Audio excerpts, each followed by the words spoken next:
Elon Musk has called on Nigel Farage to resign as leader of the Reform Party. In the last few moments, he has posted on X saying the Reform Party needs a new leader. Farage doesn't have what it takes. The Reform Party needs a new leader. Farage doesn't have what it takes. There you go, that post on X. They're not interested in victims. They're interested in themselves.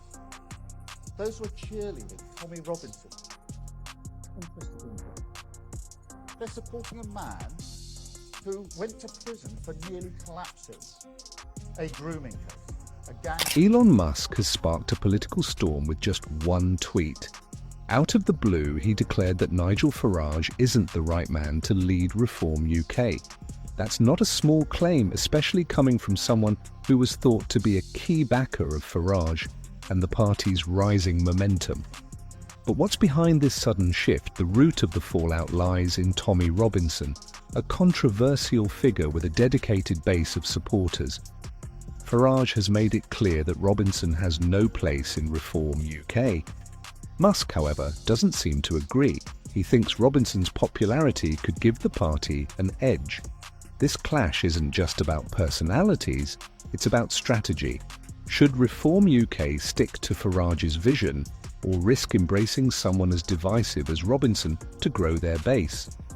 What makes this twist even more intriguing is the timing. Musk's tweet didn't come after a long, public debate. It was sudden, sharp, and sent shockwaves through both political and social media circles.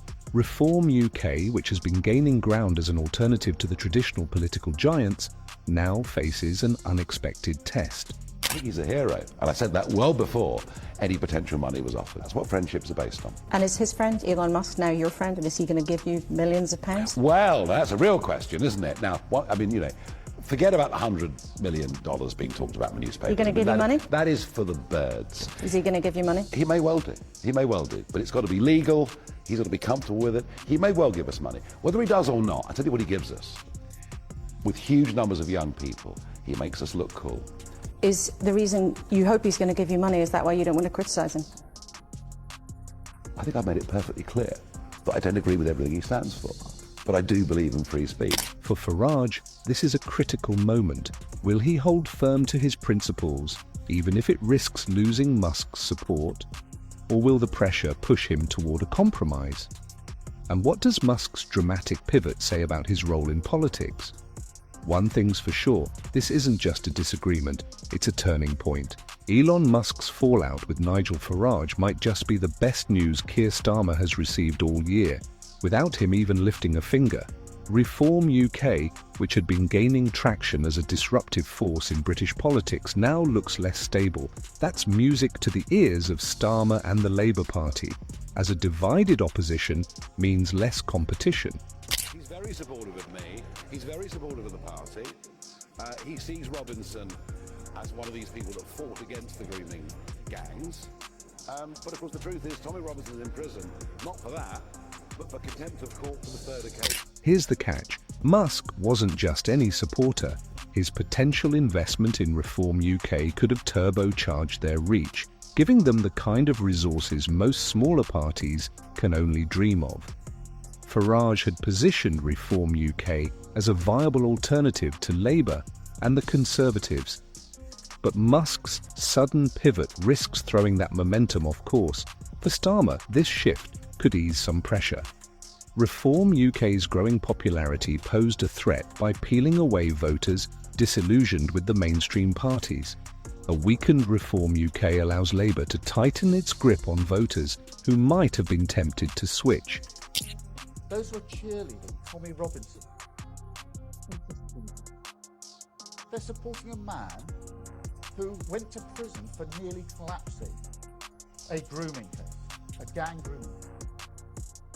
These are people who are trying to get some kind of vicarious thrill from street violence. But does this mean Starmer can sit back and relax? Hardly. The situation gives Labour a chance to solidify its position, but it also comes with a warning. If Reform UK can stabilise and recover from this, it might come back stronger.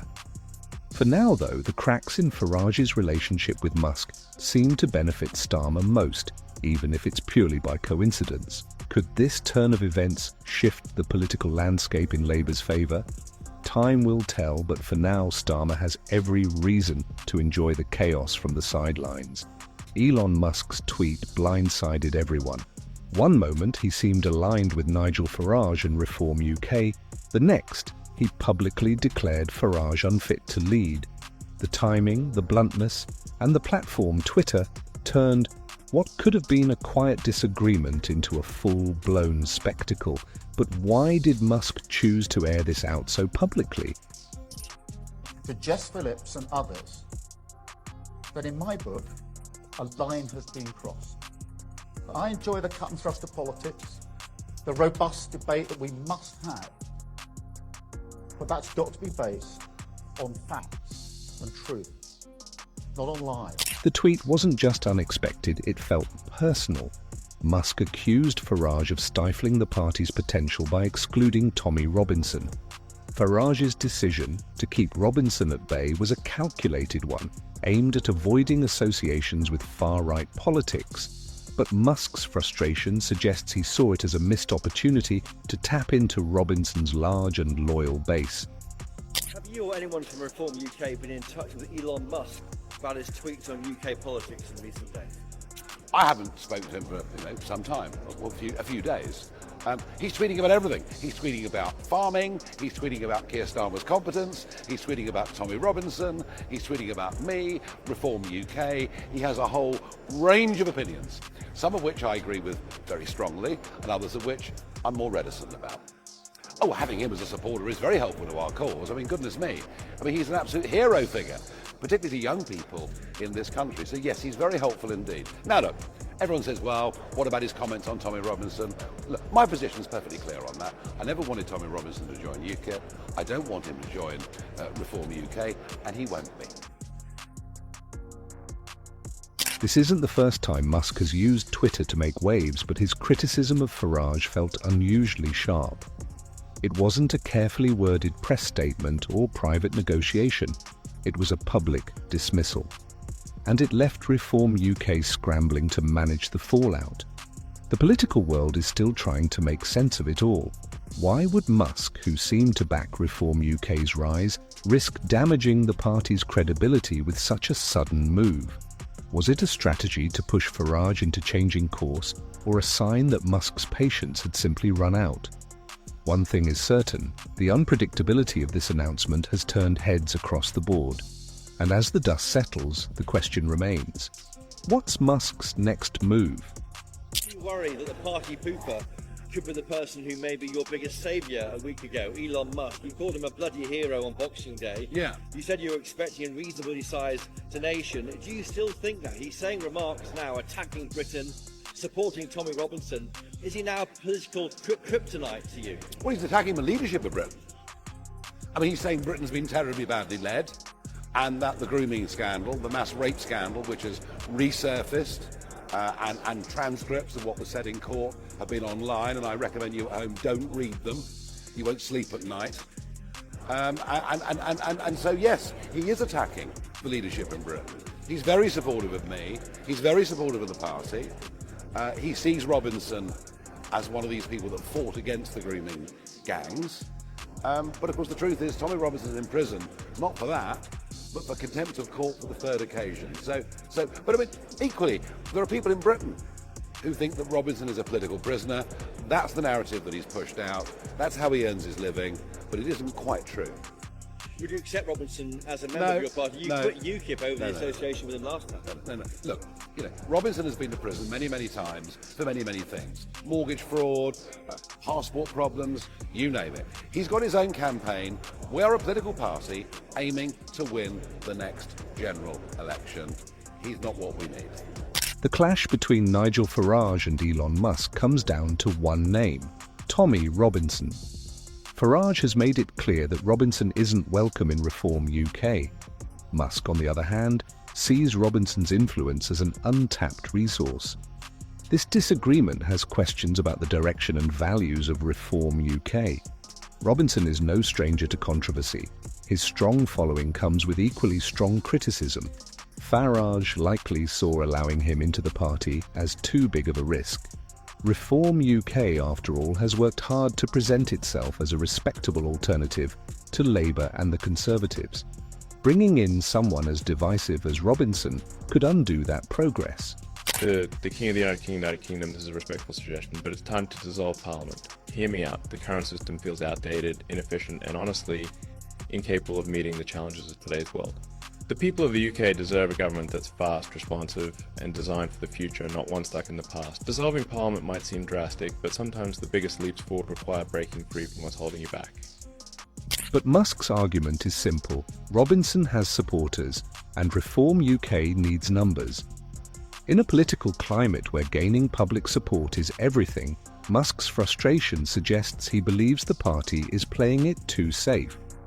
Could Robinson's followers give Reform UK the boost it needs to compete at a national level?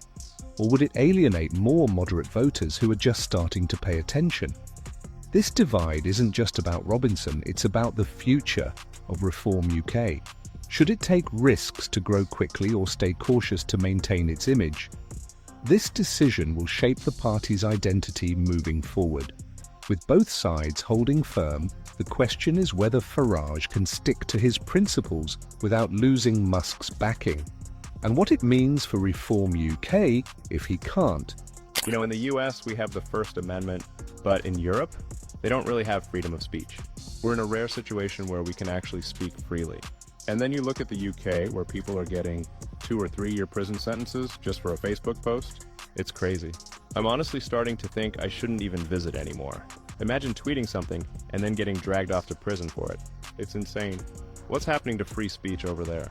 What's next? Let me know your thoughts. While Nigel Farage battles Elon Musk, Keir Starmer has been noticeably quiet.